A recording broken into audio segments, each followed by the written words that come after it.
محمد صلی اللہ علیہ وآلہ وسلم کی مقدس مطہر اور پاک بارگاہ میں درود و سلام کا نذرانہ پیش کرنے کے بعد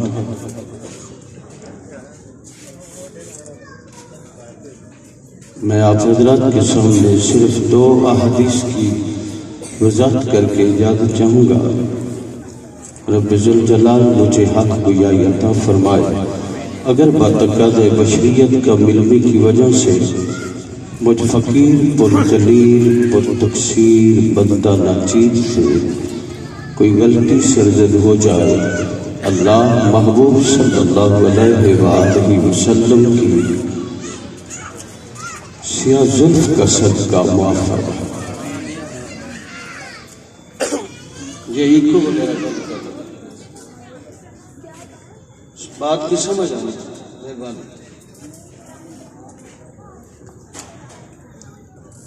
نعت خان حضرات بھی اہل بیت کا ذکر کر رہے تھے، تو ہمارے نقیب صاحب بھی اہل بیت کا ذکر فرما رہے تھے۔ اللہ تعالیٰ ان کی جوانیوں میں، ان کے علم میں، ان کے حلم میں مزید برکتیں عطا فرمائے۔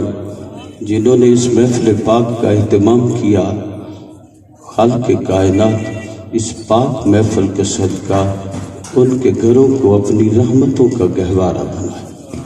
اللہ ان کے دلوں کو قرآن، حدیث اور اسلام کے نور سے منور فرمائے، اور مصطفیٰ کریم صلی اللہ علیہ وآلہ وسلم کی غلامی میں جینا اور مرنا عطا فرمائے۔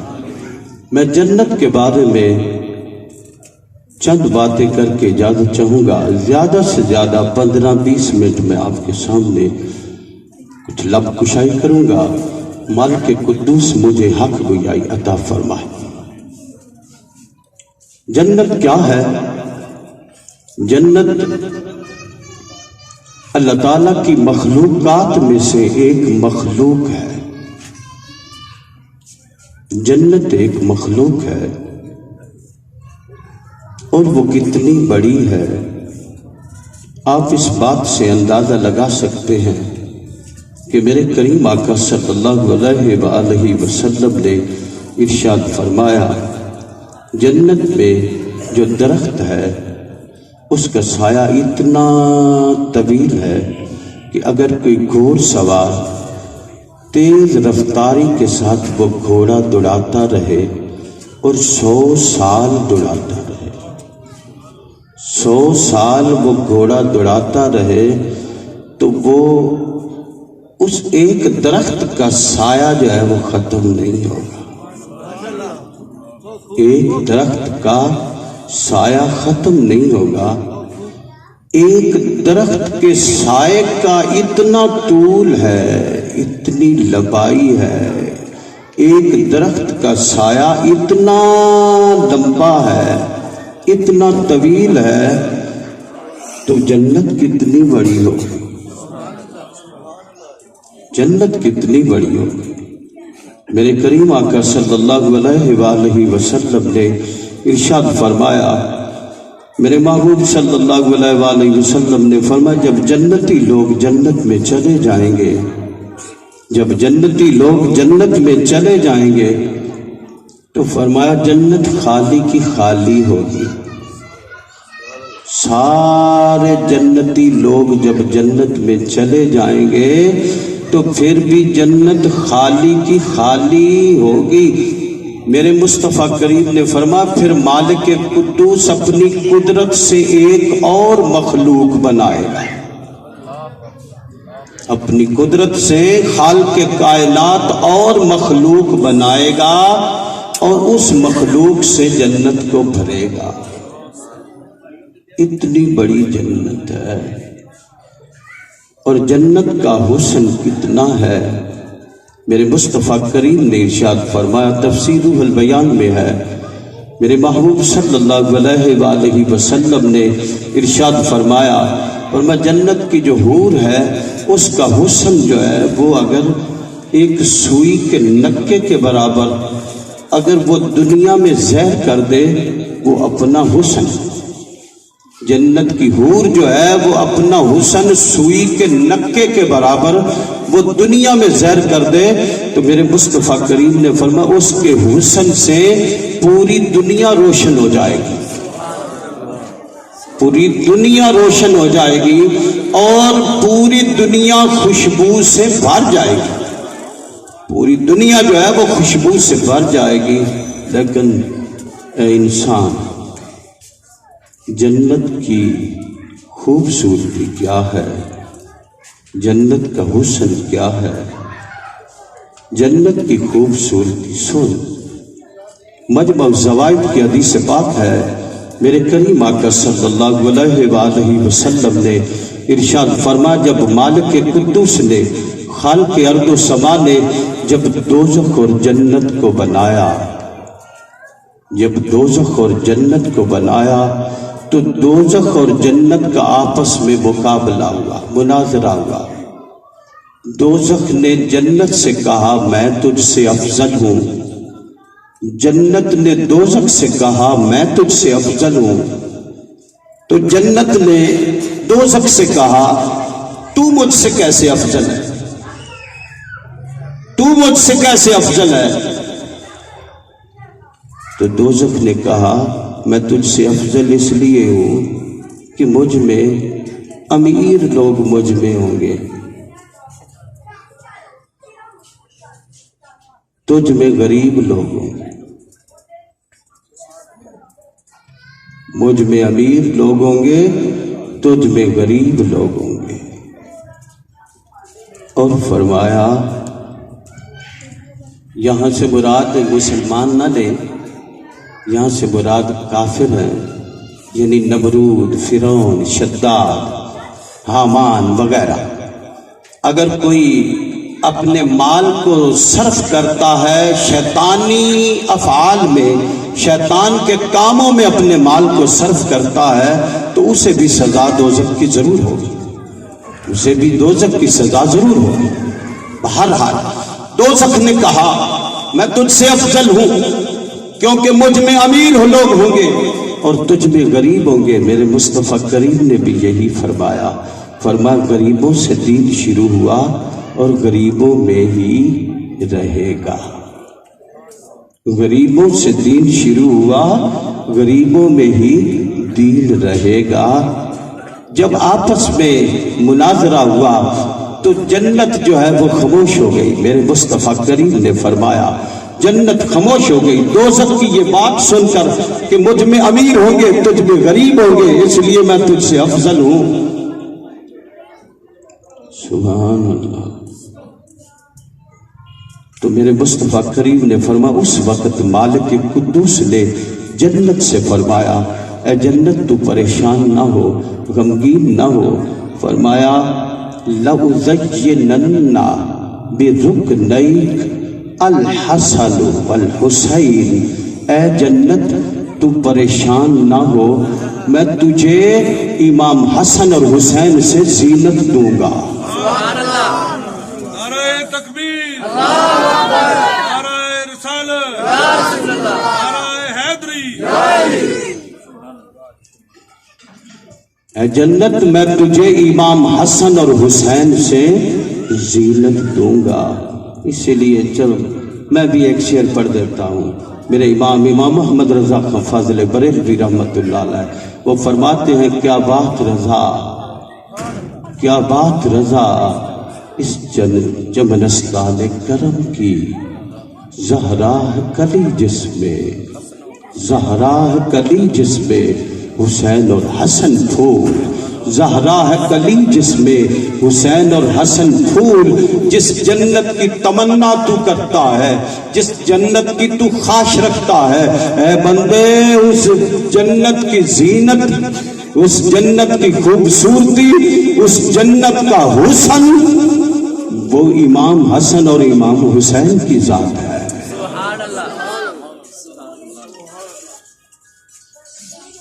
باغ ہو نا باغ تو اس میں پھول نہ ہو تو کہتے ہیں یہ باغ اجڑا ہوا ہے۔ جنت کا پھول کیا ہے؟